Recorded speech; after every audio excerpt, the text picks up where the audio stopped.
Welcome to 1991 Movie Rewind, a podcast where we watch and review every movie released in 1991. From the all-time greatest classics to the critically panned and everything in between. We will rediscover forgotten fan favorites and uncover hidden gems as we explore the depths of direct-to-video. Join us in our celebration of the fun, unique, and diverse films of this highly underrated year. This week, we watched Popcorn.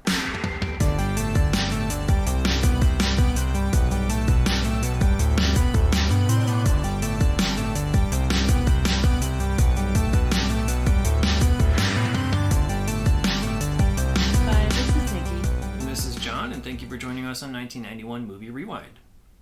In Popcorn, a fledgling college film program needs to make money to continue, so they decide to hold a horror film festival showing gimmicky movies from the 1950s in a soon-to-be-demolished theater. Along the way, they discover a short reel of film called The Possessor, which has a disturbing, murderous history and a potential connection to one of the students. At the festival, a mysterious figure appears, and it might be the Possessor who has come back to finish his masterpiece. Screenplay by Alan Ormsby under the alias Todd Hackett, directed by Mark Harrier, and released on February 1st, 1991.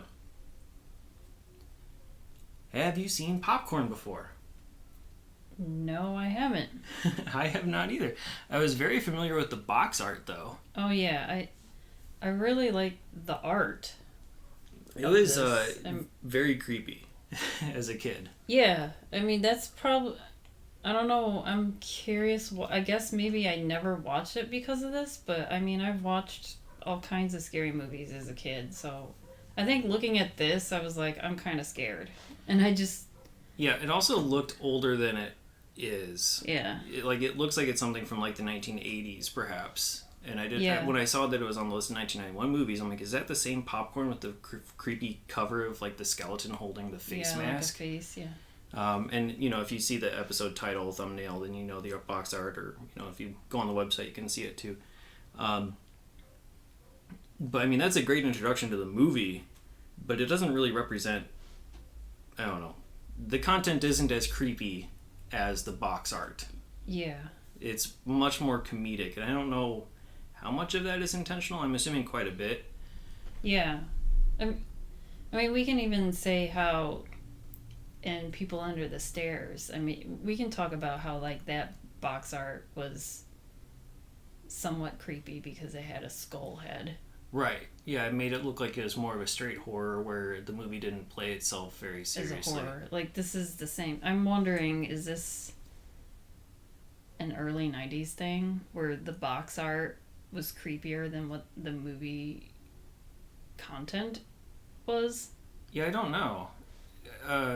It's tough to say. Maybe we'll learn that as we go along. Yeah. As we see more horror movie box art. I'm trying to just remember scary movies I've seen. I mean, besides, the franchises, like Nightmare on Elm Street and stuff like that. I'm just thinking of these one-off shoot scary movies.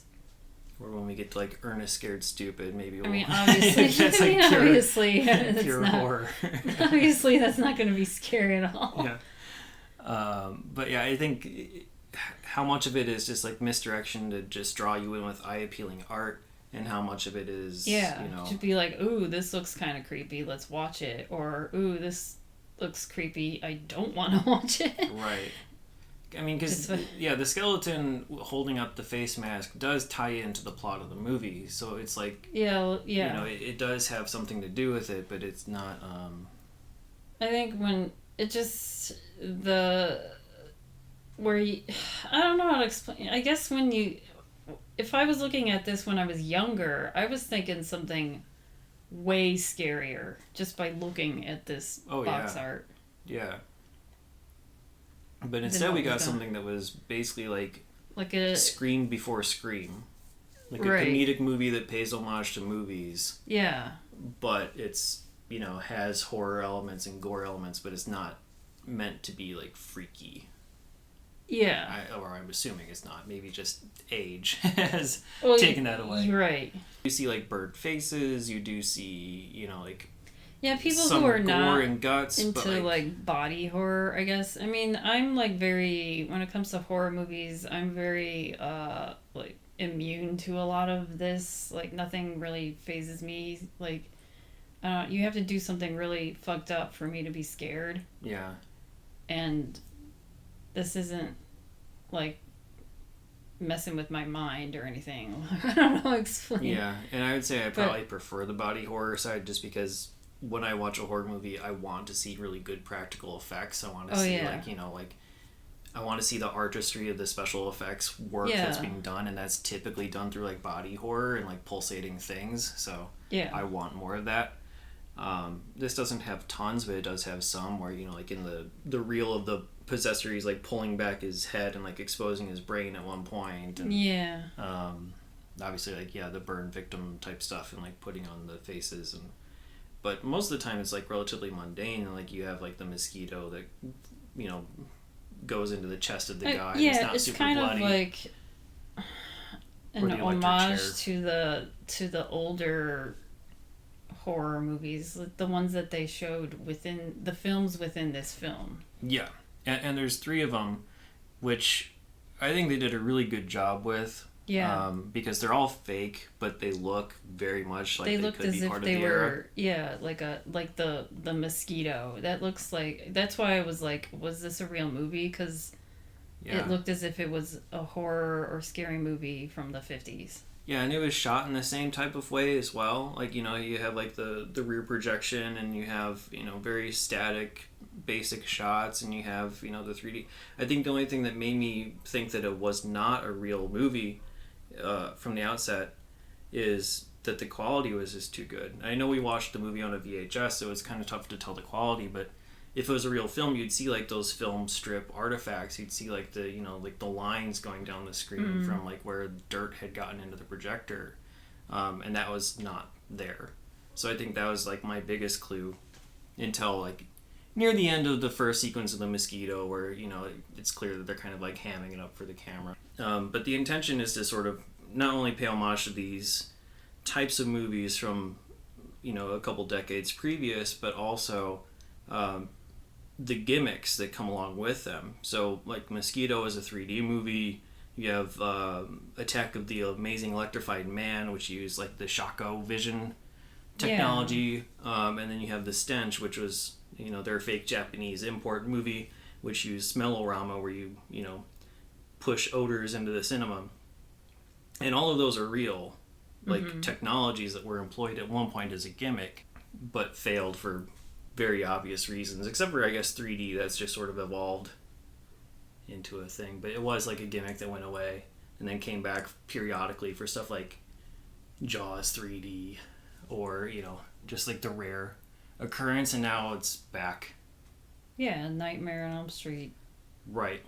3D. The Freddy's Dead. Final Nightmare. But now you can see like a 3D movie every weekend in the theaters if you want to, because it's just now it just seems it's just like an extra bonus. Seems like every Marvel movie is just a 3D movie. Yeah, if you want it to be. Yeah. It doesn't rely on it, but it's evolved to where it's like just an extra add-on to the experience. Right. So it's really cool, and a lot of the gimmicks and the deaths have to do with the gimmicks in those movies. So like you have the mosquito that comes out, and part of that is because they, it's this group of film students and their teachers who are setting up this theater, and they do like a really good job of dressing it up. Yeah. Like it makes me want, like, I want to go to something like this. Yeah, definitely. It looks like it would be an amazing time. Especially because, I've never done what you did with the 24-hour horror movie things, but they probably don't interact by doing like shock seats and smells or like fog rolling through the theater. There's like a flying mosquito going above your seat. I would love that. The flying mosquito, I think, could possibly be done, but like the shock-o-vision, there's like lawsuits. I know. Like smell-o-vision, I know you have that would potential never ever like issues and lawsuits or vomiting. I would hate that if I'm sitting in a movie theater, all of a sudden my seat like shocks me. That would drive me insane. Yeah. But I don't know. Although there are like 4D roller coasters that do that type of thing, right? Like, right. Or they like poke your back or something, or they like buzz you, or if you go to Universal Studios, there's a lot of, but that's what you sign up for. Yeah, you know that it's going to happen. Yeah. And Or, I mean, like in Harry Potter world, where the dragon's breathing fire in your face, there is like hot air that blows on your face. Right. Yeah, you get immersed. But you're in that world. Yeah, but I mean, at that point. But to have something like a giant mosquito that they built or got, I guess they got the prop from Dr. M, who's like played by Ray Walston in like a very short scene. He's like a movie prop handler who just brings in a whole bunch of stuff that they can use to dress up the theater. Yeah. And I guess one of those things was this giant mosquito that they rig up and they swing, you know, into the audience at a key moment of the feature to sort of like add to the appeal of the 3D stuff, which is really cool.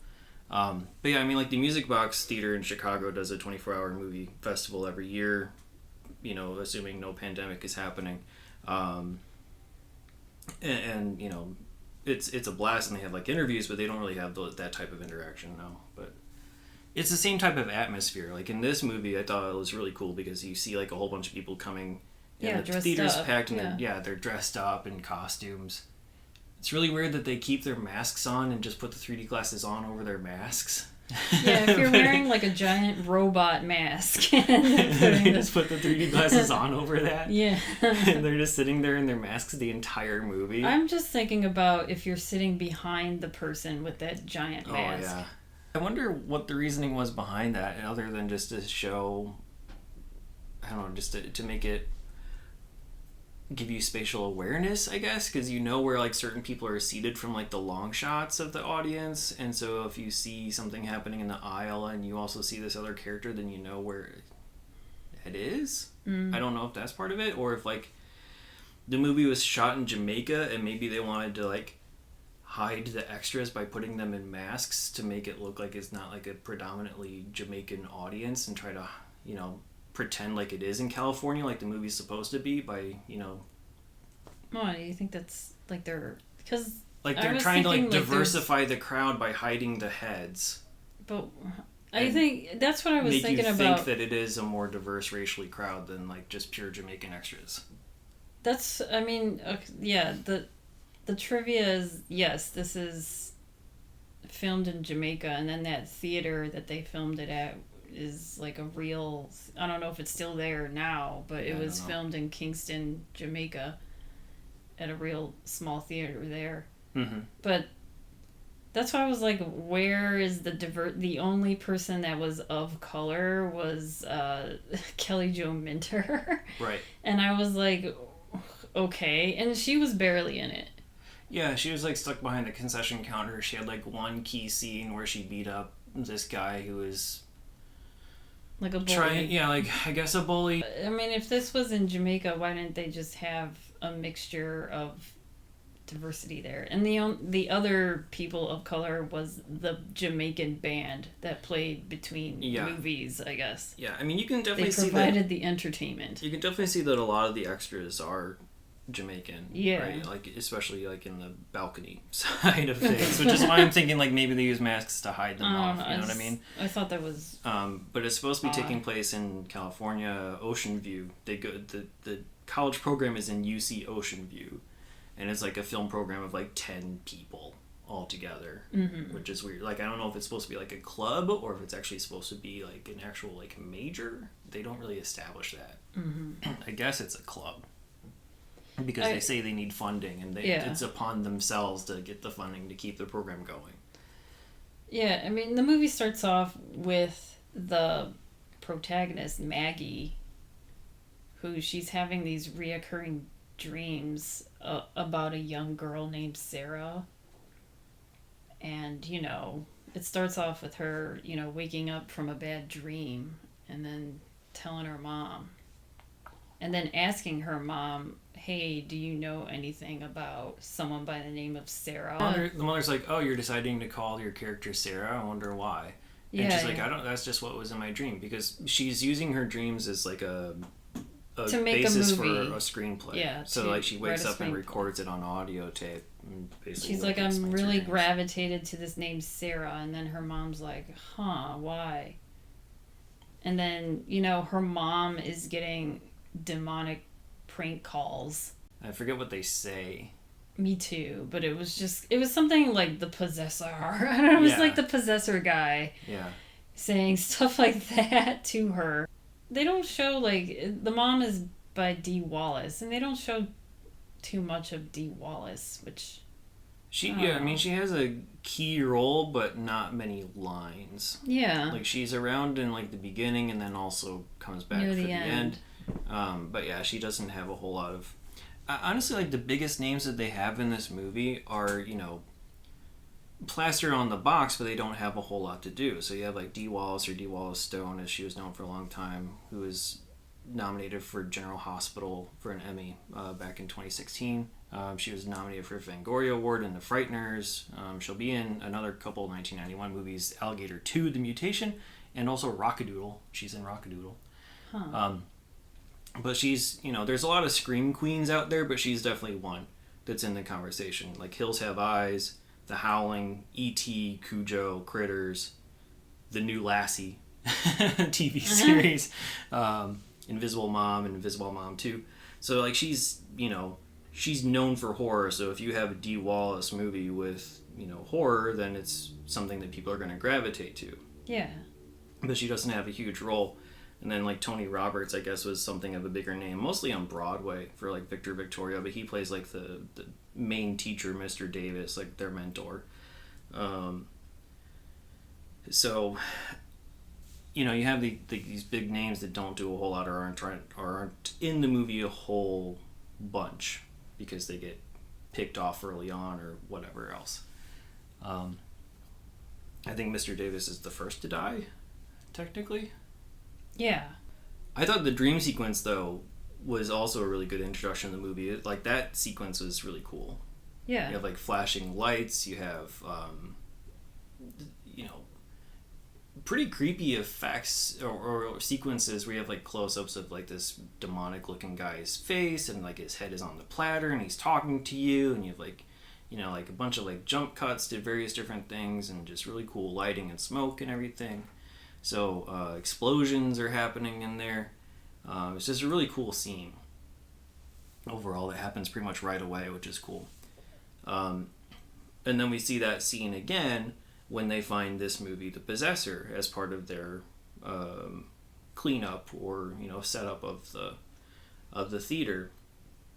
And that's when Maggie, played by Jill Sholin, makes the connection, like, oh, this isn't just a dream, like, this is I'm happened. channeling this, like, this somehow is a memory of mine. And, like, she faints and it's like, I need to know who this is, like, what is this movie, I need to know. And then they're informed by Davis, I think, informs them that it's made by someone by the name of Lanyard Gates. Yeah, which is such a weird name. Who killed his own family while shooting the final scene for this movie. Yeah. Before setting the theater on fire, and then it trapped the audience inside. Yeah, the idea was he's like a failed filmmaker. Everyone hated his experimental avant-garde films. And so he makes The Possessor, which was mostly done on film, but the last scene was performed live in person, where he literally kills his wife on stage and was going to kill his daughters and kills his daughter as well, and then sets the theater on fire and he burns up along with the crowd. Yes. And that's his last laugh. Right. And now he's back. Now The Possessor is back. Or at least this film has been uncovered. Right. At this point. Yeah, and then Maggie goes back home and asks her mom, have you ever heard of Lanyard Gates? And then that's when her mom is like, where have you heard that name? She doesn't say, yes, I do, or no. She just says, where have you heard that name. Yeah, where have you heard that name? And hey, let's go on a vacation. Forget this film festival thing. Let's just get away for a while. Yeah, she urges her to quit the festival, and then they should just go to... This is, like, just tell your typical movie Just logic. tell your teenage children the truth. Like, right. I don't know. Is she even a teenage? She might be, like, early 20s at this point, because it is, like, college. So But it's tough to tell say, your adult child the truth. Tell this person who is clearly old enough to handle some of this information. But instead of saying, "Oh yeah, this guy fucking made a movie and killed his wife and set a whole theater on fire," and yeah, why are you trying to protect her by hindering the truth from them? Yeah, I don't know. I mean, but she does think that she can protect Maggie because she gets the prank call. Yeah, she gets the prank call again. And is told to come to the Dreamland Theater. Yeah. And then she goes. And then, like, once you know what actually is happening in the movie, the most inexplicable thing in the movie happens. Where all of the letters from the marquee start popping out at the mom. What's the mom's name? Suzanne. Her name is Suzanne, yeah. Start popping out at Suzanne onto the ground, and then it's replaced by, like, this fade in of the Possessor. Yeah, that's the most supernatural of this element or movie. I think it's the only supernatural thing that really happens, right? I don't know why the Possessor was, like, put on with, like, fake lettering when they could have just used the actual letters of the marquee and then did, like, a camera trick to actually make it show up. But anyway, that's you make it. It makes you think that this is a paranormal entity. Yeah, because how do you rig the marquee to, like, pop out those letters and then put in, like, a brand new word out of nowhere, out of thin air? Yeah. When, again, it's a real person. It's not a supernatural being. And so,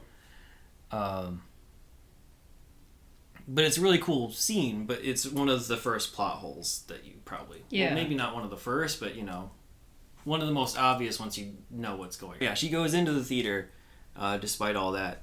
And then another plot hole happens, I think, where, she's near the screen, the film screen. She sees a shadowy figure. She has a gun and is intending to end this whole thing. And she shoots the person. And it seems like it connects. The person, like, flops down to the ground. And then a couple seconds later, arms pop out from behind the screen or wall and grab her. Yeah. So, were there two people the whole time? And who is his accomplice? Did he not actually get shot? And then, like, while she was, like, relieved by the wall, he got up and ran behind the wall? I don't know. So, I mean, another, like, weird little thing that you think about later on. Yeah, once you know what happens at the end, you go back and realize, how did this scene happen? Yeah, or why did it happen? And I'm assuming we're probably going to be giving away the ending of, like, who is the killer, yeah, right? I mean... Because there's a lot to talk about with that whole thing, too. And so there's more plot holes that happen with that person's actions. That all happens, the mom is gone, but Maggie doesn't suspect anything because she wakes up the next morning and sees a little note and is like, today's the big day, good luck. Yeah, that's weird. I mean, Which I guess I don't know where that came from. Did that Possessor person go in her house and write that note to make her think that her mom went on a trip on her own or something? Or just wasn't there to say goodbye in person for that particular time. I don't know. Tough to say. But yeah, then, like, people start showing up with their awesome costumes and stuff. Of the festival. And the movie theater looks amazing. They have this really cool thing, which, if I were building, like, a horror house of my own, they have, like, shot clock, which was, like, the coolest thing. I don't know. Yeah. Where you have, like, a skeleton and there's, like, a beating heart and, like, the blood, like, pumps down as the time clicks. When the movie's about to start. So that was really cool. I don't know if that was original prop or if it's something that that pre-existed, but the shot clock was really cool. All kinds of decorations. They have posters. Some of them are for, like, legitimate, actual past horror movies, like The Tingler and Incredible Melting Man and stuff like that. And so it's, like, really dressed up. And They have like, you know, the concession stand and hot dogs and popcorn. Yeah. And during the montage, sorry to sort of just detract and go backwards a little bit. During the montage, they made a really big deal of the popcorn machine. Yeah. And they were showing it off, and like they're both like standing on side by side and like, you know, pointing at it and stuff like that. And one of the trivia pieces that I saw on IMDb was that originally the popcorn was supposed to be somehow like a central piece of the plot. Or it was going to factor into the plot, and then it was cut later on. And I had no idea how it would have actually fit in. But that's why the title is Popcorn, supposedly. But then they just kept the title because it was like the catchy. Ending credits is like his face coming out of popcorn or something. Yeah, I don't know. But they make a big deal out of the popcorn machine. The movie's called Popcorn, and then like I don't even see anybody eat it in the entire movie. Like, you don't see people grabbing bags at any point. It's just there. Like, I don't know. It's weird. But I don't know. I know that there's like a documentary about the making of this movie that came out in like 2017. Maybe they touch on what happened with that. Because I think it's probably only available on the DVD and we had the VHS. Yeah, we couldn't. And I don't think it was on YouTube, so we... I don't know. So if anybody knows, let us know, because we're curious about what the history is of... Popcorn, Yeah, what happened? What was the device? How would it have been used? But yeah, people are there. They're showing up. They have really cool costumes. Like Maggie is working the box office. And everyone has like their own costumes as well. So, but what's Maggie dressed up as? I don't even remember anymore. Is she dressed up? She's kind of like dressed up as a medieval times. Oh, like a princess? Yeah. So like a damsel in distress? Yeah. Yeah. It didn't seem like she was really in costume too much. She was just wearing like one of those form-fitting type dresses you would see, you know, in medieval times or something. Yeah. But yeah, every other people are like dressed up like as a monster of some sort. A monster, or like someone who, you know, white hair and like a straight jacket, or someone's like a nurse. And I mean, those were the people that were working at the theater. Yeah, the film students. Yeah, exactly. But yeah, people coming in, like the viewers, they were all dressed up as someone, like a monster. Yeah. So that was really cool. They show that while they're waiting in line to get their tickets, they show, you know, people commenting on each other's like costumes, I guess. Yeah. Saying, hey, cool costume. And then there's this one guy who had like he was like a double-headed thing, a monster. And then someone's like, hey, cool costume. And he's like, thanks. And he goes, hold on a minute. And then the second prosthetic head just throws up like green stuff. And that was that scene. That was that scene. That two-headed guy was played by Ethan Ormsby, the writer, uncredited director's son, who went on to do visual effects for movies like Spider-Man and Matrix Reloaded, and unfortunately passed away in 2008. So that was the writer's son who played the two-headed man. Yeah, and then we get to a man, like a mysterious looking older man that comes up and buys a ticket from Maggie and calls her Sarah and then walks away, and that's when she just leaves her box office and tells another of her classmates, Tina, yes, to, you know, take over the box office. And then that's when Maggie goes and tries to find this older man. She tells her other classmate, Toby, he is like the person that came up with this whole idea. I think he might be a teacher. Okay. I thought he was a classmate. Yeah, it's not fully clear. He could be like one of those like... or like a TA or something? Yeah, he could be like a TA type of like a guy. An or older like a grad student. Yeah, okay. Because he doesn't look incredibly old. He definitely looks like he could be either one.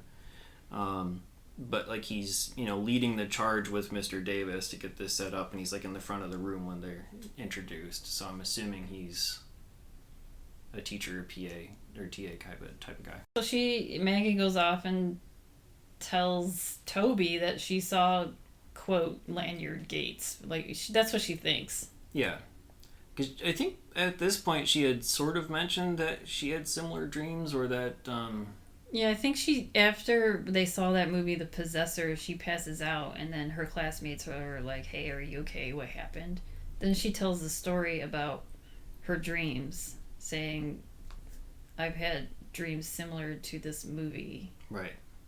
Yeah, or how? Yeah. So they, just her indications classmates, that she thinks that this may be a real are person aware still. Yeah. of what's going on in her life. Yeah, but none of them believe it. Yeah. She chases around this guy. She sees him like up in the balcony or something, and then as soon as he's spotted, he gets up and walks away. And that's when he finds Toby, and Toby's like, "Okay, I'll go look." Yeah. And then another plot hole kind of happens where like he gets locked out outside. Yeah, Toby. The door opens to the outside on its own, and he goes through it. Yeah. And he's locked out. And then he's like, yeah. So, knowing the ending, how does that happen and why? Unless Toby, Toby was one of the people to set this whole night up. He knew But a no way one's back in. watching him. You know what I mean? Huh. Okay, so if you don't want to know the ending, stop listening. You can continue listening. I mean, this movie is 30 years old. Yes. All right. But like, if we piqued your interest enough that you don't want to know, Yeah, if you want to stop and watch the movie and figure it out. And then come back to us. But Toby is the killer. Yeah. So nobody's watching him. He's supposedly chasing after this guy who is him. And he goes through this door that opens and gets locked out of the building. No one's watching him to see him like leave out the wrong door or something. So why even bother? Oh, it's like pretending to chase himself? Yes. Why is he pretending I think to chase to himself show and Maggie also that he actually exiting cares. the building? I don't know, maybe. But Maggie's not watching him do it, so it I doesn't don't matter. know, to show us the viewer. He could just go to the bathroom and be like, "Oh, I yeah, lost but then him. they'll I be didn't like, see anybody, if we were Maggie." the viewer watching him go to the bathroom, we'll be like, hey, what the fuck? Why isn't he looking for the guy? I know, but like, it's a movie. You don't actually have to like. You say can just anything see, to an okay, imaginary then audience, just is my show point. a scene of him running off, not showing him. Exactly. Okay. Yeah, why show him go through this door and get locked out? I guess just to show the viewer saying, oh, it couldn't be Toby because he's locked out. Yes. But it doesn't make sense that it happened, is my point. It's another big plot hole for me. Like, how does the door open by itself? And then, like, why would he go through it and get locked out if he is the person? I mean, it seems as if he has his own lab or lair in that movie theater because we see him, with that machinery and stuff. Yeah. Like, where that's in the theater, right? Yeah, it's in the basement. Okay. Yeah, I mean... So maybe he goes down into the basement and then he does his thing. It could be. But again, the setup towards that, they didn't need to show it. Obviously, they're trying to make it seem like Toby is not the suspect. Yeah. But when you know that he is at the end, it makes absolutely no sense that those actions take place. That's my point. Like, they could have cleaned that up in some way by just, like, showing him walking out and going through things or, like, and then whatever. Not really and then just not the... reappearing. Like, just don't show him. Okay. Like, show him go down the steps, maybe show him going through the lobby or something, or, like, looking around, and then cut back to Maggie. Yeah. Who is interrupted by Mark, who we haven't really talked about too much yet. Yes. But Mark is, like, this guy who wants to be Maggie's boyfriend, I guess. Like, when he's first introduced, he's, like, super aggressive and, like, just, like... It's like, hey, Maggie, and then, like, instantly like, makes out with him. Or makes out with her. Like, I thought they were together. I don't know if it's ever really established. I think they just want to go out. Because he wants to, he wants to be in her pants, for sure. He wants to take their relationship to the next level by, like, sleeping with her. And he's, just... And she's like, no, I'm trying to focus on writing my script. Go away. Yeah, like, I don't want to go out on a date right now. I'm working on my script. I'm not focused on So then, dudes. he he brings kissing in... her and, like, okay, well, I might not be around when you come to your senses type of a, like, Oh, bullshit he's just line. being, like, a fucking dick. Yeah. So he's our hero. By the way. Unfortunately. And so, Mark comes in, and like scares Maggie. He like Yeah, accidentally well, gets first headbutted. we go back because when she's working at the box office, Mark buys yeah. 2 tickets for him and another girl that he brought in. Joy. Yeah. So he's there with Joy. Like, I guess after or before the first movie even starts, he gets up. No, it's like during the movie. Oh, during the movie. He's like, hey, I'll be right back. Yeah. And then that's when he goes to find Maggie to talk to her. Yeah. For some reason, I guess, like, to apologize for like bringing another girl, even though like they weren't For going being an out. asshole. That's the I whole don't thing. know. Like, I don't they know. weren't going out. Like, he's free to date whoever the hell he wants, and like, I don't know. He's like embarrassed that he brought her to the thing that he knew that she would be at. I don't know. He dumb. knew that she was a part of this group setting up this whole movie night thing. Yeah. And whatever. You weren't He's going stupid. to avoid her. Yeah. But he finds her in the film projection booth where Toby had been running the movies, basically. And then, yeah, Mark, like, scares her and she accidentally headbutts him, like, from behind or something like that. And then they talk about how the Possessor is after her and he doesn't believe it. Mm-hmm. Yeah, meanwhile, You know, again, I guess, typical asshole guy behavior type of right. thing. It's like, let me get this straight. Yeah. You think that this person, blah, blah, blah. Yeah, meanwhile, the Mosquito movie is being shown, and that's when Davis, their teacher, Uh-huh. he I was sets a up... big teacher, yes. Yeah. He's trying to set up, the Mosquito model that's going to fly across the theater, and with like a little remote control thingamajig. Mm-hmm. But you see someone else using another remote, like the real control, like he's controlling the Mosquito. It's either the real remote control or one that can bypass Mr. like because Davis's it overrides remote control.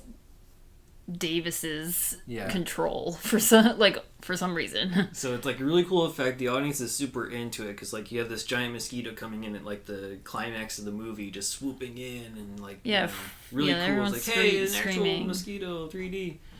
And I love the mosquito effects in the movie within the movie too, like when the guy's like blood is getting sucked out of his hat and stuff. Through his head, Yeah, that's so cool.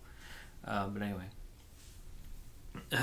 So yeah, this mysterious killer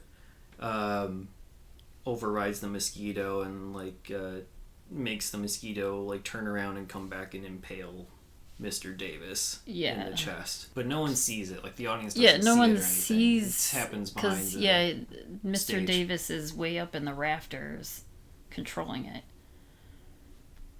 So, and he dies. But it could have been a cooler scene. I mean, I don't know. Again, like... We just see, like, the mosquito...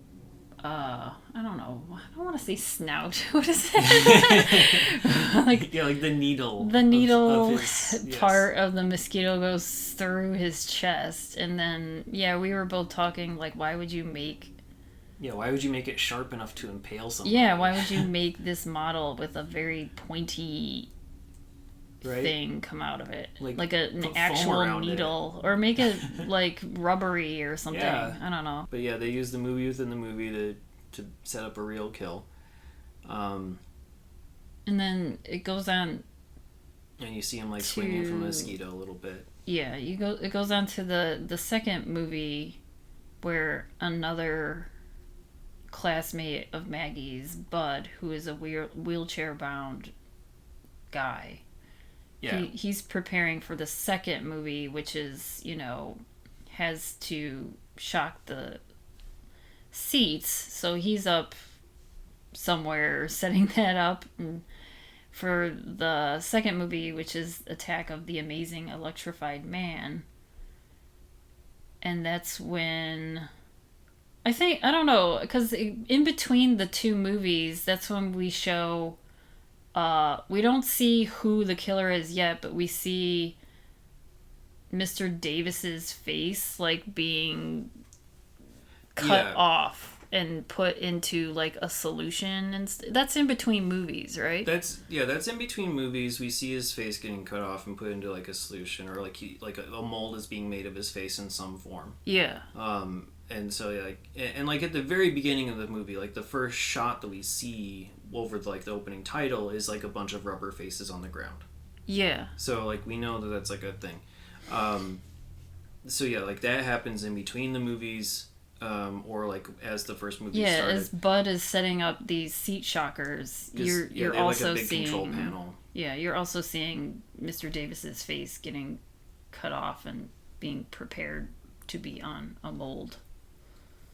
And this is another sort of plot hole type of a thing with Bud, because he at some point Tina comes in to check on Bud, right, and say what's going on, and Bud's like, I have this cue coming up, and all these are supposed to happen in a sequence. I need Mr. Davis's help to help me like set up the automated sequence. Otherwise, I have to do it all manually. But like when he does it manually, it's like super easy because all he has to do is like press a freaking button. Like what does the sequence actually matter? Yeah, maybe unless it's like a sequence that something happens in the movie, there's supposed to be some sort of sequence that happens in the audience at the same time as the movie. Why? I don't know. Like why does it matter who gets shocked when? I don't even know. But that's the reasoning Tina goes to look for Mr. Davis, because Bud really needs him, even though he's doing a really good job at shocking people manually. Tina, I forget what Tina's dressed up as. She's like, kind of sort of like a maid, like in a way, but she's kind of like she looks like a bellhop. Yeah, like a stewardess of like an old time stewardess or something. But she goes to find Mr. Davis. Mr. Davis is there, but not there, because it's the killer with Mr. Davis's face. Yes, and this is established that Tina was having some sort of relationship with her teacher, Mr. Davis, because she says like, and all the classmates wonder how I got the straight A's. Yeah, but they start just flirting, I guess, and then she's flirting with him. Okay. Mr. Davis is kind of stoic because it's not really him. Yeah. Okay. So he's not really talking. Yeah, and she's like, "Hey, we're alone. How about like a quickie type of thing?" Okay. Because I thought he was talking, the guy who says some words, but I don't know if it's much of anything. Okay. And then she comes in, she's like, how about a kiss? And she kisses, quote, Mr. Davis, like we know it's Toby because we said. Yeah. so Toby with Mr. Davis's face on his face. And as she's kissing him, like the skin of Davis's face starts like, I don't know, sticking onto her face. Like it's like gum. chewed bubble gum. Yeah. And I guess I'm okay. I don't know like science or I don't know the science because we know that Toby can change his face, but the Toby face is like very well put on throughout the movie. And so when he puts on Davis's face, this is like a poorly put on mask, or it's just too new or something. Yeah, that's what I was like. He literally just killed the guy 5 minutes ago, and he automatically made a mask and a mold of his face like within 5 minutes and then put it on. Yeah. So maybe all of that 5 minutes of putting on a face, like just it wasn't like set. Like it wasn't set yet or something. Could be. I don't know. I just thought it was weird. Yeah, it's like a gooey cookie. Yeah. Out of the oven. But it's a cool effect. Yeah. So yeah, she freaks out by that, but then he kills her like because Yeah, I forget how exactly, but it's very uncreative. He strangles her with like a rope. Right. Like he goes behind her or something and just strangles her. And then uses her as a puppet when Maggie and but then Mark he cuts off. He uses her face now. Like he just uses her as a puppet. Oh, okay, yeah. Remember, like using her as a marionette and like, oh, Mr. Davis is that way. Oh, yeah. But then they don't catch on because they're dumb. He eventually takes her face off because he puts her face on later on in the movie. Yeah, just for like a quick little like sequence at the big. Mark and Maggie find Tina, even though she's dead, and that's when the killer is manipulating her voice and It's body, so and it's bad. like, oh, she's alright. It's like this It's like super really long bad. conversation. He's like, oh yeah, Mr. Davis is that way. It's like it's that kind of like fake voice. Yeah. They 'Cause I don't even guess- say, hey, Tina, your voice is really weird. Yeah. They're just like, oh, okay, It's Tina. like, why are you flopping your arms around so much? Yeah. Like, why don't you open your eyes, Tina? Mm-hmm. Nothing like that. Then we cut back to Bud still shocking people Yeah, during he's this having a good movie. time. And I guess that's sort of where, like, he might have used Tina's face, but they don't show Tina's face when They the don't fake really... Tina comes up behind Bud to tie him up. Yeah, so maybe... They show the costume, but not her face. Yeah, so maybe he just put on her costume and kind of hid his face. Yeah. And then Bud is like, oh, Tina, you're here. Can you help me out? Yeah. And he starts to think that the tying up is like a kinky thing at first, and then it becomes serious. And Yeah. And then, yeah, like, I didn't make the connection earlier on, but yeah, I guess it makes sense that I think probably the only reason that character was in a wheelchair was so that he could be in the electric chair. Yeah. Because he gets electrified as the character in the movie gets electrified Yes. as well. Yes.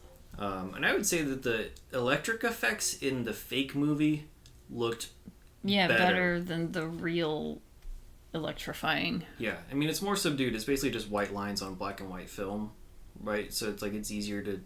And then in the modern day, you have like this blue, and they just try to add too many effects to it. It just kind of looks like a weird, bad overlay. But you get the juxtaposition of it.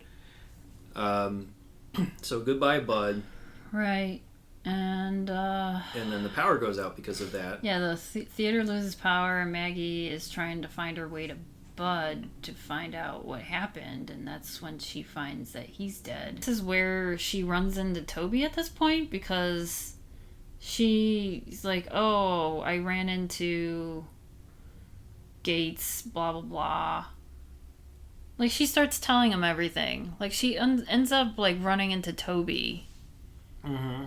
And then that's when she's like, oh, I ran into this and that, and, you know, I saw Bud dead. She's freaking out. Yeah. And that's when Toby takes her into the basement, and, you know, he ties her up, and then... Yeah, like, come with me, we'll find a way out of here type of a thing, but instead he traps her. But then Joy also sees them, because Joy... There's, like, this subplot with, like, Mark and Joy, and then, like, this big dude who, like, just... that was kind of... Who just, like, gets up and, like, moves into Mark's seat when he leaves and, like, takes over the girlfriend and, like, puts his arm around her, and she's okay with it. I didn't care for that plot. I don't care. Yeah, but yeah, so, like, Joy is there, and... Yeah, that like, subplot is... That creates a as confrontation. Mark gets up to talk to Maggie, all of a sudden, like, this big, muscly guy sits next to Joy and puts his arm around her, and then all of a sudden she's like, okay, cool with it. Yeah. Yeah. And when Mark comes back to his seat, he sees... I don't even know that guy's name. He's just, like, big, muscly dude. Yeah, I don't have him like, written asshole down. muscly dude. I don't have him written down in my credits, which probably means that he probably didn't do much of anything after this movie. Mm. Or maybe he's in a bunch of 1991 movies and we can talk about him later. One of the two is true, but he's not on my list. Okay. Yeah, so this is... While all this other shit's happening, Mark comes back to his seat, and that's this big muscly guy's there, and Mark's like, hey, that's my seat, can you get out? The muscly guy's like, nope. He's just like, no, bro. Yeah, Mark I'm takes sitting a here. beating in this movie. Yeah. Like, he's constantly, like, falling over, getting So hit. they confront each other, even though there's, like, a movie going on, and the big muscly guy punches him in the face. Mm-hmm. And that's when, during, all this other stuff is going on, Mark is now by where the concession stand is, because he's looking for Maggie now. And that's when he runs into, Kelly Jo Minter's character, Cheryl, and then another... Joni. They're just in the concessions talking. Because, I don't know, they're just... talking. They're just there. They're yeah, out in the they're lobby just while there. people are watching the movie. Yeah, they're with working, whatever. I guess. Yeah, Joni's about to do the effects for the third movie at some point with With the smell. with and Leon, who is in the straitjacket. And that's when Mark is... Well, Joy comes to tell Mark that she saw... Because Mark is looking for Maggie. Joy just appears out of nowhere and is like, oh, I saw her with that nerdy guy or whatever. They were going and at they were it. going at it. Hot and heavy. And then that muscly guy appears, and they have another confrontation. Killy Joel Mentor kicks his ass. Yeah, and they're then kicked out. Joy and kicks Joy Muscle out. Dude is kicked out of the theater. They lock the doors so they don't come back in. Yeah, and I think that's the only reason the scene exists is to establish that the doors are locked. Yeah, So that when Mark but then gets also out Mark later on, goes out. That's later. He goes. Yeah, later he goes. Yeah. To try to find the truth behind Lanyard Gates for Toby. Boy, there's so much stuff happening in this movie. It's like a 90-minute movie too. Yeah, there's so many things going on while other stuff is going on. Yeah, so I mean, it's jam-packed full of stuff, but then it takes a very slow turn when Toby is in the basement with Maggie and like reveals his identity and like everything. I kind of tuned out because that was like a super long explanation of like, here's who I am and this is why I'm doing this and here's my plot and everything, like the typical villain like explanation this personal vendetta against her because we find out that Toby was in the theater when Possessor was shown. Yeah, he was like a little kid, so like his mom brought this little boy to a horror screening. I mean, I've gone to horror movies as a kid, so but still, I know. Like he's like in the front row or something. I think with his mom. With his mom. Lanyard Gates is Maggie's real dad. He killed her mother on stage, her real mother on stage. Suzanne D. Wallace was an adopted mother / aunt, who changed their names later on to escape whatever possible stuff like Toby's doing, or repercussions or whatever, just get out of the limelight. Everyone thought that Sarah / Maggie had died in the theater, but it turns out she didn't. Mm-hmm. And everyone thought that most of the audience had died, but Toby survived, but was severely burned. Yes, and then he talks about how growing up he just was made fun of because he looked like a monster, and then he talks about how hard it is to get into the process of putting on a face, I guess. They don't really explain... He said that he got to be an expert and can do a very, very quick change, and then he sort of like shows it off by changing his face a few times with like some floppy ears and flaps of skin. Yeah. But, like most of it's attached and like the and voice changes at the same time. Yeah, because, he's like, I can like also Face-Off. look... Yeah, exactly. He puts on Tina's face and he's like, I can also change my voice and, be a woman if I want. Yep. And meanwhile they don't really explain how like the body shape also changes. Yeah, because I'm like, you still are this tall, lanky man. You're right. Yeah, because he's very tall, but when he takes the shape of other people, he takes their voice and their body. So. Yeah, and but then, I mean, like, Maggie's just strapped up to this contraption because he wants to take her face, I guess? Or does he just want to kill her? Again, I kind of just like tuned out. I mean, he does want to kill her at some point. I know he wants to kill her, but does he also want to take her face? Probably. I kind of tuned out at a point. Because it was just like 10 minutes of explanation in this 90-minute movie. And like, I'm like, let's get back to the killing. Like, let's get back to the action. Like, it's cool to see like the floppy ear effect on the masks. Like, that was kind of a neat little prosthetic device. And during all this, and then they bring out her mom again. He brings out Suzanne, her mom, and it's kind of funny how she's like in this mummified... Yeah, it's like a body cast. Yeah, because her arm is still...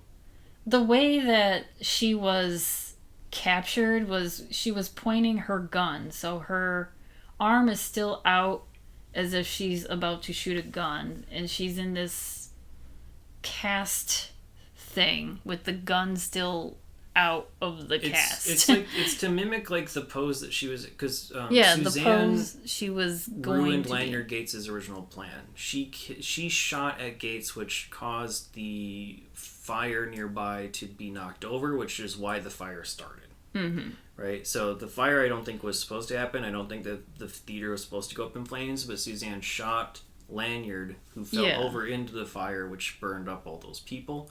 Yes, so in turn, Toby's mad at Suzanne for causing him to be a burn victim. Yes. And so she's like in the same position she was in when she saved Sarah back. The thing you need to know is that he's going to finish Lanyard Gates's opus at some point.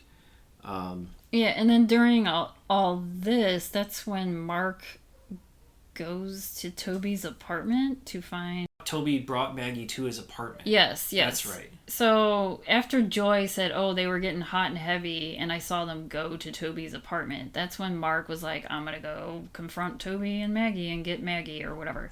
And Joni knew the address, because like it seems like everyone's kind of like fucking everyone else. Yeah. Or like...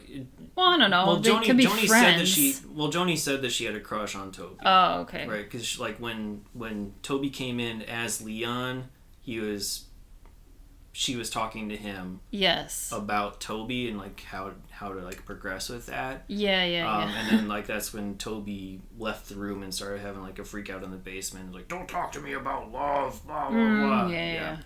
So she knew where he lived and told Mark. And then Mark went there. And that's where he finds out that his landlord is evicting him. Yeah, at that very moment. Yeah, I know, at that very second. Like, Toby's wall, and then he sees Toby's walls are plastered with, like, articles about the incident, like, pictures of, like, facial reconstruction. And, typical serial killer setup. Yeah, pictures of Maggie with, like, scissors through her eyes, whatever. Realizing that, Maggie's in danger, so he rushes back to the theater, and that's when the doors are locked. Yeah. So then he scales the building.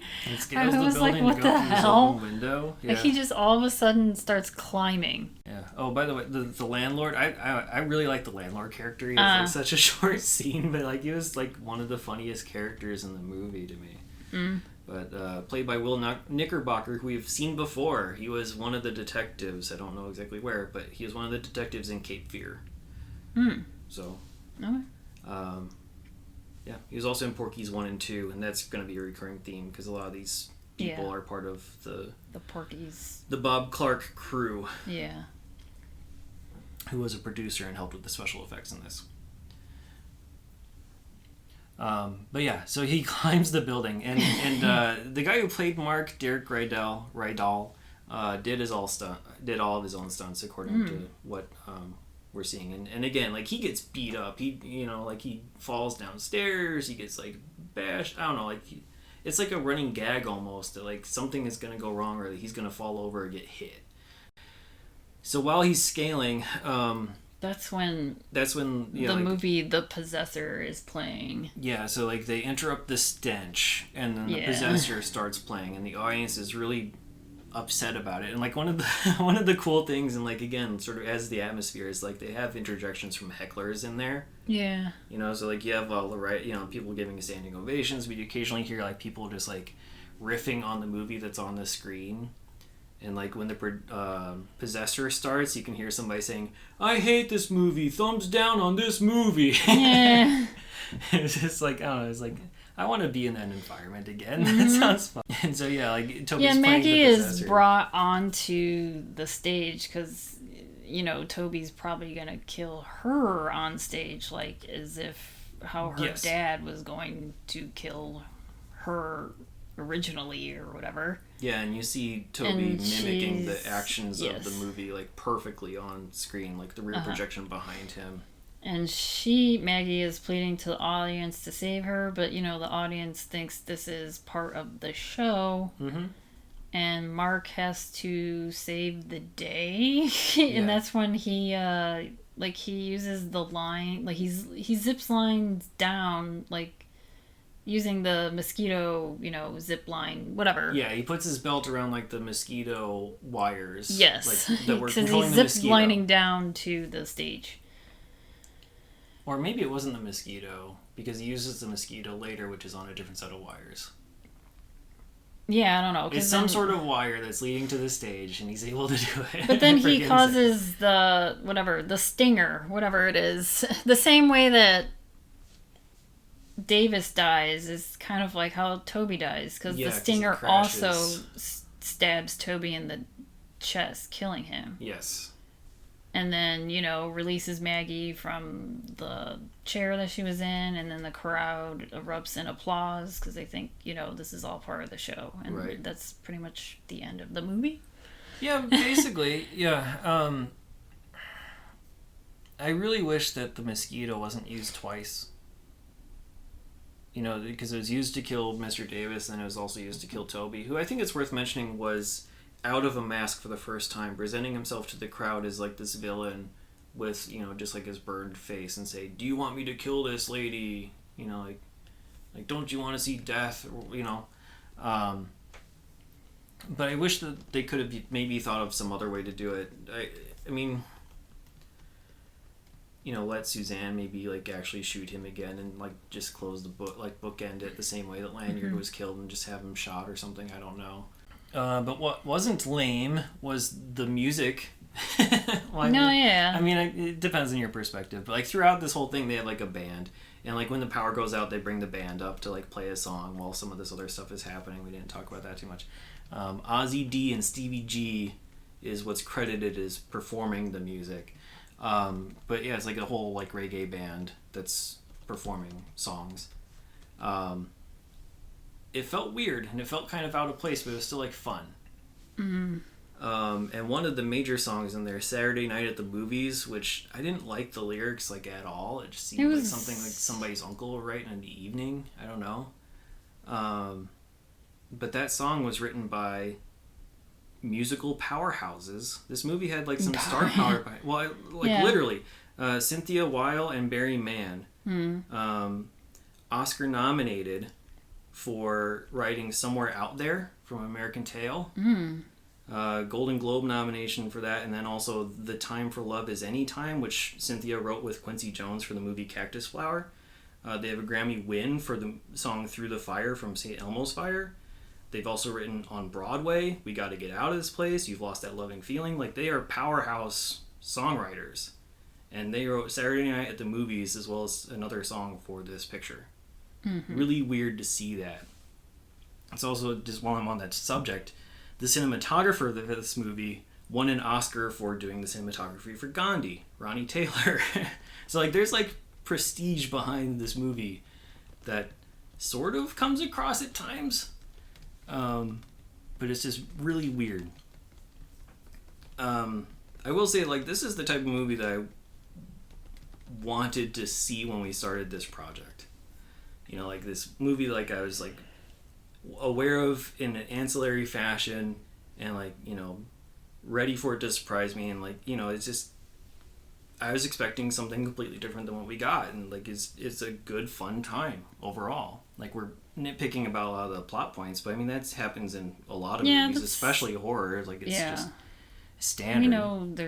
Nothing's gonna be perfect. I don't know.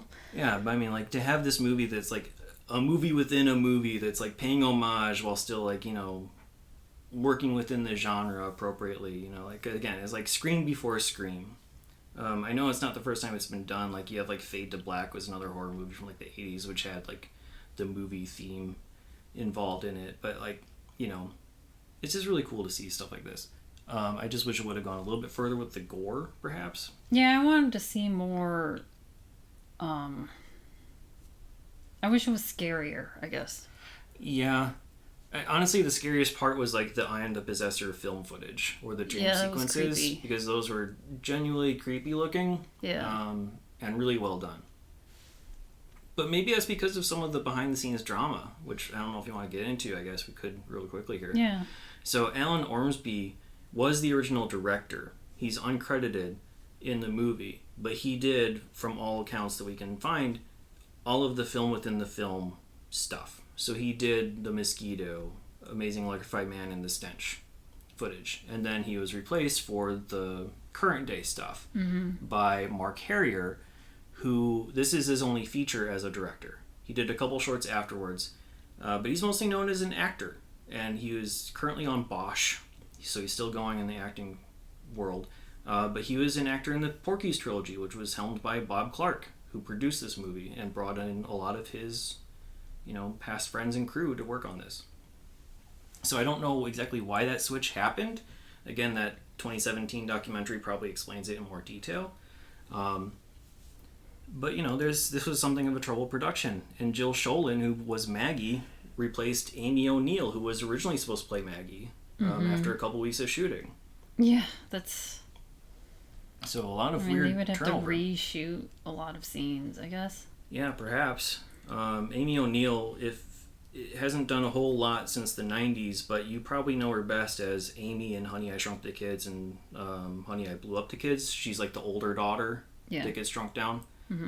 She was supposed to play this part.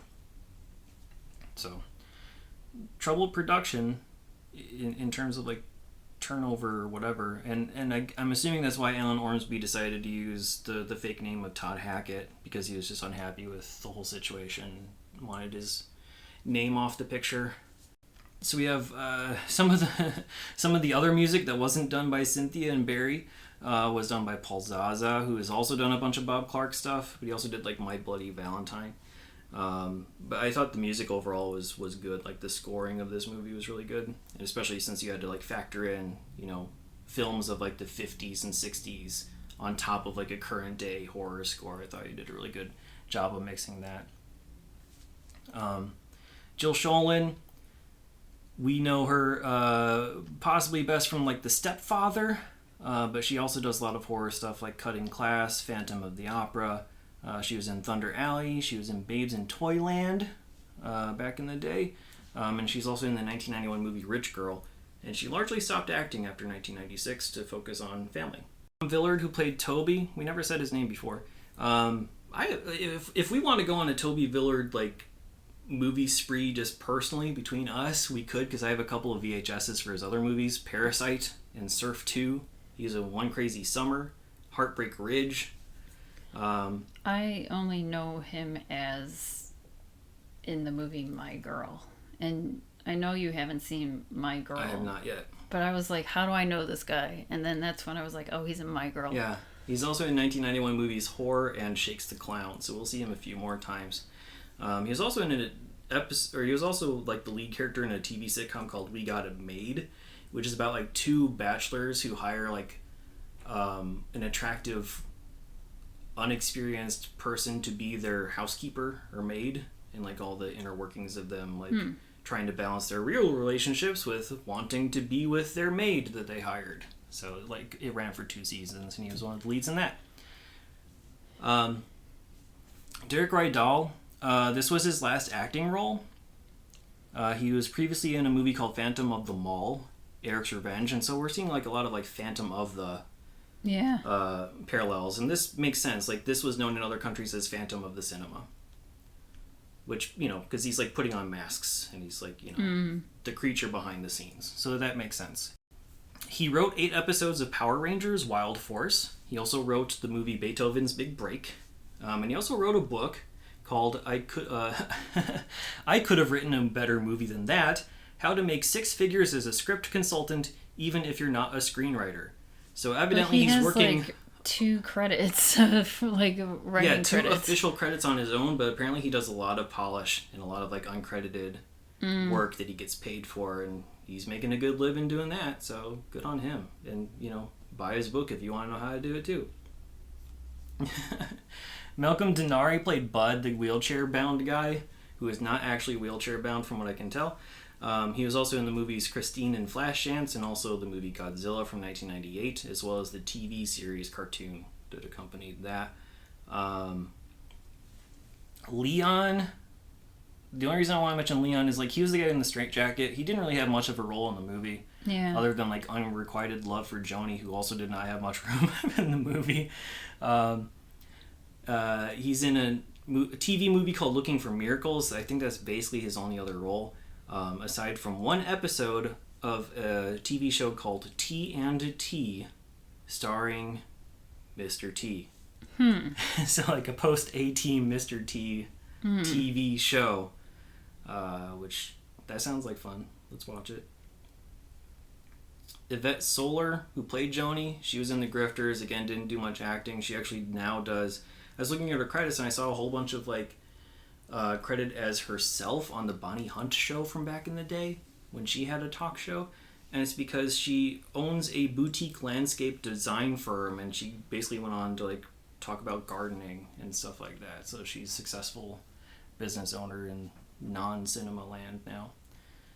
Tina, this was surprising to me. She didn't have very many credits. Freddie Simpson, who played Tina, she didn't have very many credits at all, but she did play Ellen Sue in A League of Their Own. I saw that. So she was one of the Rockford Peaches. Yeah, she's the, I don't know if you remember, she's like the model. She had blonde hair. Mm-hmm. She's the Southern Belle one. Yeah. That's Ellen Sue. So, I mean, but that was like virtually it for her. So I don't know the story there as to why. We've talked about Kelly Jo Minter just last week. And again, we'll see her again in a couple other movies, New Jack City, Out for Justice.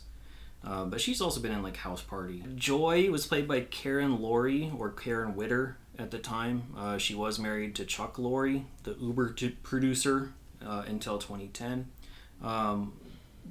What was interesting to me is that before this movie happened, like she was like a guest star on like game shows, $100,000 Pyramid or Super Password and stuff like that. And I was like, well, why? And I looked into it, and it's because she was a Playboy Playmate in 1983. So she was like popular for that and like modeling, and then she went into acting. So she was like doing like these guest spots on game shows, and then became like an actress. And so she did like this, and she did like movies like Buried Alive, Out of the Dark, and also the movie Paramedics, which is like a goofy comedy from like the 80s, which also starred Ray Walston, who played Dr. M, better known as Mr. Hand on Fast Times. Yeah. And that's about it, except for Lanyard Gates was played by Matt Falls, so effectively creepy. That's his only acting role. He's basically like, again, part of like the Bob Clark crew, I guess is maybe the best way to put it. I don't know if he's fully part of that, but he's like special effects and makeup person. He did the special effects and makeup for Pit and the Pendulum, which we've seen, and he'll also do it for Hook in 1991. No awards to speak of, as you can imagine. Also, unfortunately, no coming attractions. Again, we watched the VHS. We were hoping to see previews. Very disappointed there was no previews. The movie just started. Yeah. It's sad. It's also rare for like a VHS from 1991 to not have some sort of promo. Yeah. Or nothing at the end. No bloops. Yeah. To true crime and pop culture, I guess.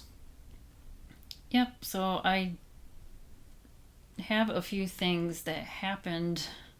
This movie was released on February 1st, 1991, and I haven't spoken about books in a while, but the second novel of John Grisham, The Firm, was released on this day, which that would have been turned into a movie a couple years later, and I've 94, never... I think, yeah. Yeah, I've never read the book, and I've never seen the movie. No, me either. But I would see it because legal dramas I'll watch now. I kind of avoided them because I work in the legal field, but I'll watch them now, I guess. And I think it's supposed to be a pretty decent one overall. Oh, yeah. Right? I mean, I think, like, my mom read a lot of John Grisham. I never read any of his books. And I like the movie adaptations of his books, I guess. I don't think I've ever seen The Firm. Yeah. No, I avoided a lot of that stuff, and like A Few Good Men, or like all kinds of like legal Pelican Brief, and a lot of legal stuff I never really cared about. I've seen A Few Good Men, and that's what I thought this was, but I was like, no, it's not that. No, it's not.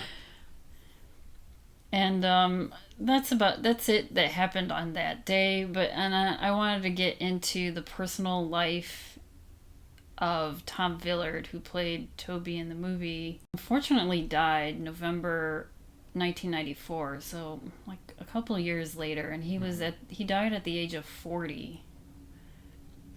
And toward the end of his life, Villard became one of the few actors in Hollywood to basically come out and about being open in his homosexuality. And then he also came out that he was HIV positive and had AIDS. He came out in February of 1994, where he made an appearance on Entertainment Tonight interview that he had, that, you know, he needed some help. That's all it said. And what I've seen I just saw like an article. I don't know if I can find the episode of it. If there is an episode of it, I'm curious. But he just came out as gay, and then he also came out that he had AIDS, and then he said, I need some help. Saying maybe because his health was declining, because he died several months later that year. Yeah.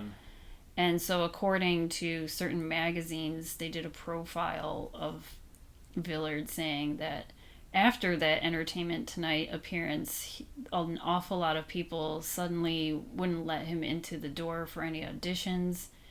He started speaking a couple months about living with AIDS and having hope, and it felt more useful. He said it feels a little more useful than things I've done in the past. And then he went to explain that since that appearance, a whole other group of people have come forward to welcome him. And then his manager added that, you know, he was very proud of Villard for coming out and saying that, you know, this is a quote, acting as a lousy business. He made a decision that was courageous in any walk of life, but it doesn't surprise me of how he was treated. And, you know, on November 14th, 1994, just a few days before turning 41, Villard died of AIDS-related pneumonia. And then as a tribute to him, there was a non-profit foundation that was created by his partner, and it's called the Tom Villard Foundation, and it was in the Silver Lake community. It's a neighborhood in LA, which engaged local businesses to provide free goods and services to the community members living with AIDS. But I think that foundation no longer exists. But there is another organization called Being Alive that is still around and headquartered in Hollywood. So either it changed names or... Yeah, and maybe it changed name from the Tom Villard Foundation to Being Alive. It just says that the Tom Villard Foundation is no longer in existence. Okay. But Being Alive is. Moving on to music. So, okay, the other thing is that I was trying to look up the Billboard Top 100 list, and I know that we mentioned several weeks ago, whenever Europa was released, that Whitney Houston's Star Spangled Banner was on the top 100, and the Super Bowl, that was during Super Bowl 25, which was January 27th, 1991, which was a few days before this movie was released. So I was looking on the top 100 for this week, and that song is not on there yet. Yeah, it might so they they might not have been able to turn around into a single. Yeah, they may have not. I mean, yeah, that's why I was like, oh, let me see if it was higher, because I think by the time Europa was out in May, it was like number 98 on the top 100 charts. So I'm wondering if it was higher in the earlier months. That's what I was trying to find, but it's not even on there yet. Yeah. So if we see like in April or early May, they're still recording the cassette tapes. Yeah, they're It's only been like 4 days. It's only been less than a week, so they're probably like, get this out on the airwaves stat. Yeah. It's like, oh, there's demand for this? I guess we got to release a single. Like, they probably were shocked. Right. So, anyway, for the week, the top 5 songs for the week of February 1st, 1991, I had to look some of these songs up. But the number one song was The First Time by Surface. We'll put these videos on the website. And I was like, I had to re-listen to this and be like, oh, I know this song. And then number 2 is Gonna Make You Sweat by CC Music Factory. We know that one. Yeah, that's been on the charts. That's about the same amount as time as Everything I Do. It's just like they're both always on the chart. Yeah. Number 3 is Love Will Never Do Without You by Janet Jackson.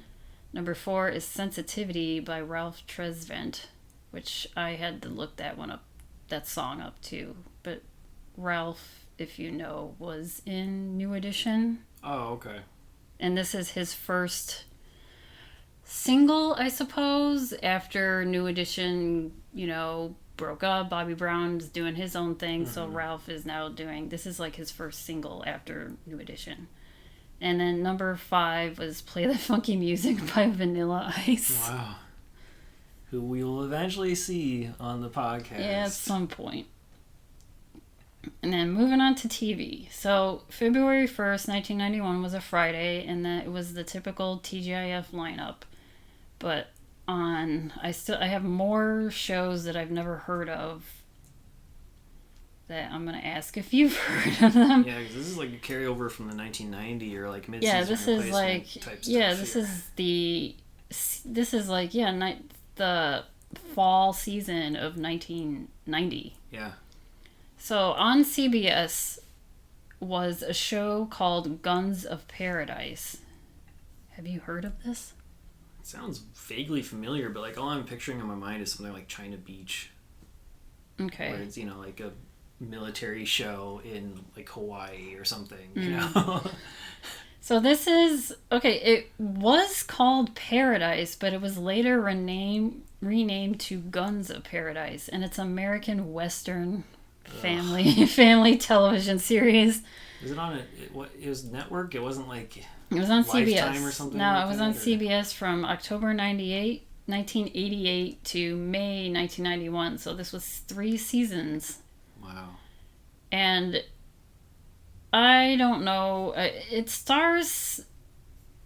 Okay, so the premise is it sets in a fictional city called in Paradise, California, set in 1890, and it stars Lee Horsley as Ethan Allen Cord.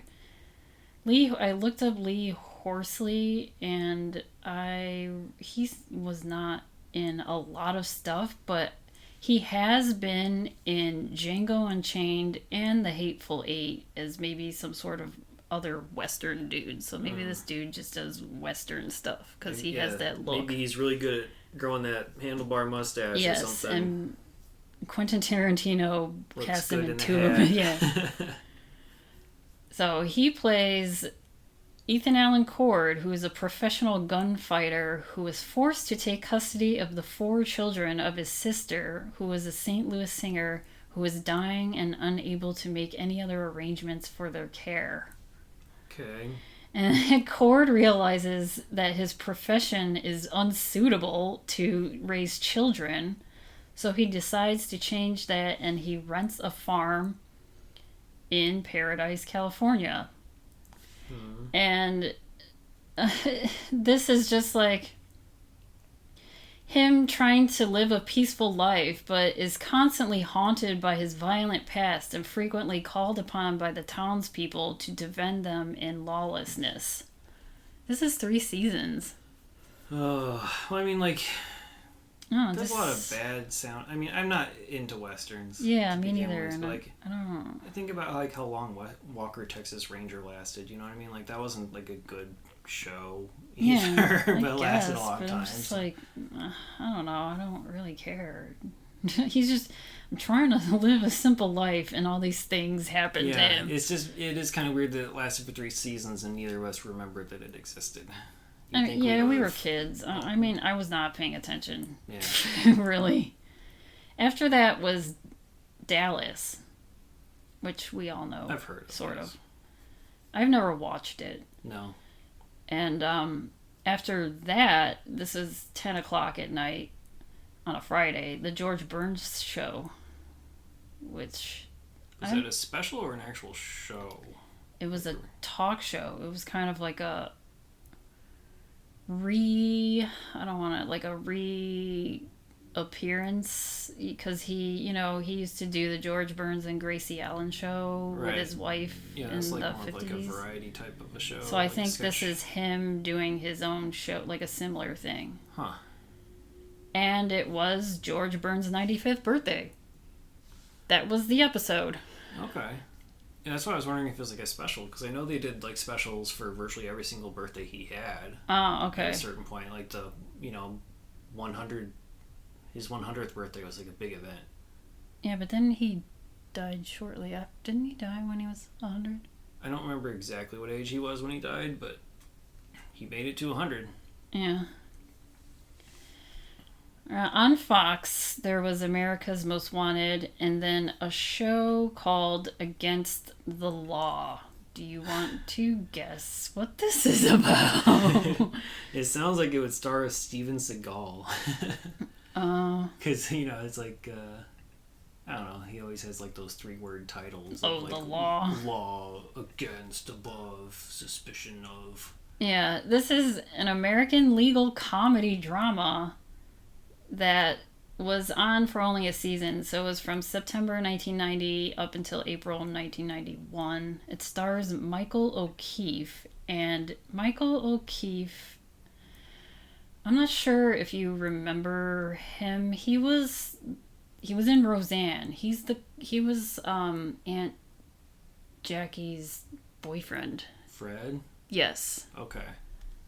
That's him. He was also in Caddyshack. Yes. Those are the only credits he was like the know main him from. teen. Yeah, the main teen in there. Yeah. So, stars him, and then Suzanne Douglas, who, I don't know if you know this show. She was mostly known for the sitcom The Parenthood. Do you remember that with Robert Townsend? Yeah, barely. I never watched it, but yeah. Me neither, but I know it existed. She was starring in that with Robert Townsend. So this show was these two. So it stars Michael O'Keefe and Suzanne Douglas. It's a series centered on the brash Boston lawyer who Michael O'Keefe plays someone by the name of Simon McHeath. Just that name. A brash Boston lawyer who left his job at a prestigious law firm to start his own defense practice. It's a show about lawyers. What could go wrong? Yep. There's only 3,000 of them. I know, another lawyer show. And then there's Rosalind Chow is in it. Do you know who Rosalind Chow is? Not by name. I know her from the Joy Luck Club. And then she was most recently in the live action Mulan as Mulan's mom. Oh, okay. So, next after that, on NBC was The Main Event, which that's, just a sports show. Yeah, just whatever. Like, after that was Dark Shadows, which was the revival of the Dark Shadows from like in the 60s. Yeah. And I never watched either of it, but I know they made a movie, and I didn't even watch the movie either. Yeah, but I mean, it sounds like right up my alley because it's a gothic soap opera. Yeah, about vampires, which I mean, I love vampires. I think the biggest thing is there's so much history to it that it's it's like I don't even know where to begin. Right. I remember that we at the video store that I worked at, we had like a whole row of Dark Shadows VHS tapes of like episodes that people could rent, and they never did. But this was only aired from January to March of 91, so it was just, I don't know if it was meant to just be the one season. It probably just failed. Probably nobody cared about the reboot. So that was on. I mean, I would watch it. I just don't know where to begin. Joseph Gordon-Levitt was in it. So was he a child vampire? Maybe. And after that was another show that sounds really interesting. And it's called Midnight Caller. Have you heard of this show? No. I don't think so. It sounds like it would be like silk stockings. That's but what I was thinking too. Like a radio show host. Yeah, you're getting close. Okay. So this is an American drama television series, and this was 3 seasons as well. It was on NBC from October 1988 until May 1991. And it was one of the first TV shows to address the dramatic possibilities of the growing phenomenon of talk radio. Okay. So Midnight Caller starred Gary Cole as Jack Killian, a former San Francisco police detective who had quit the force after he accidentally shot his partner dead in a confrontation. So he lapsed into alcoholism. Killian receives an offer from Devin King, who was played by Wendy Kilborn. I tried to look her up. She was not in much after this. Okay. It doesn't sound familiar. She was in a mini-series called North and South. That was all I could find out. Yeah, it was about the Civil War. Okay. So she was in that. She was in that mini-series. So we're like thousands of people. So. Yeah. So she's this wealthy owner and operator of KJCM FM, and she needed, an overnight talk show host, and he becomes known as, quote, the Night Hawk, for taking calls from listeners and acting as a detective solving their problems during the day. So people would call in at night, and he would solve these problems during the day. Okay. I'm curious about this show. You said it ran for 3 seasons? Yeah, 3 seasons. Maybe it's available somewhere. On to rankings and ratings. Where on your 1 to 5 star scale would you rate Popcorn? I'm going to give this a 3. Okay, that's fair. On my 0 to 4 star scale, I think I'm going to give it a 3 out of 4 as well. I know that, I looked at a couple reviews, they were not kind to it at the time. Yeah. But I think, enough time has gone by that you can kind of, yeah, you can appreciate some of it. And... I mean, this is probably, because I've heard a lot, when I listen to certain horror podcasts, a lot of people name this movie as one of their favorites. So it's kind of like a hidden... Yeah, I think it is something of a hidden gem now, because it did not perform very well. And yeah. I feel like, they didn't fully know how to market it, as possibly evidenced by the box art. But it's a good movie that has some problems, but it's just fun. I don't know, it's just a lot of fun, a really good atmosphere, lively with the crowd and everything gets involved, and the movies within the movies, there's just a lot to take in, and it's good. Yeah. Any movies worth watching once? Would you watch this again? Yeah, I would watch this in a midnight movie type thing if there were mosquitoes and things flying around. Yeah. I know that probably would never happen. No. But yeah. I mean, I would watch it even not in a theater, but I would like to see it in a theater with other people around. Same thing. Yeah, I agree. I think it'd be best if you could see it in a theater, so you could have the theater reacting to the theater in the movie. Yeah. But it's still good enough on its own that it's worth watching. And if you out there want to watch Popcorn as of this recording in September 2021, it's only available on VHS or DVD, which is out of print and so unfortunately expensive. But as always, check your local listings, as that might change. As for us, you can listen to us on all of your major podcasting platforms. Please remember to rate, review, subscribe, and tell your friends. It really does help us out a lot. You can email us at 1991movierewind@gmail.com.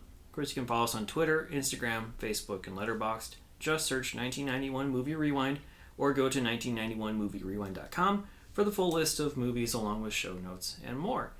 Next week, we'll be continuing our horror month with The Terror Within 2, which is available on Tubi, Shout Factory TV, digital rental, VHS, and DVD. We'll see you then. Thanks.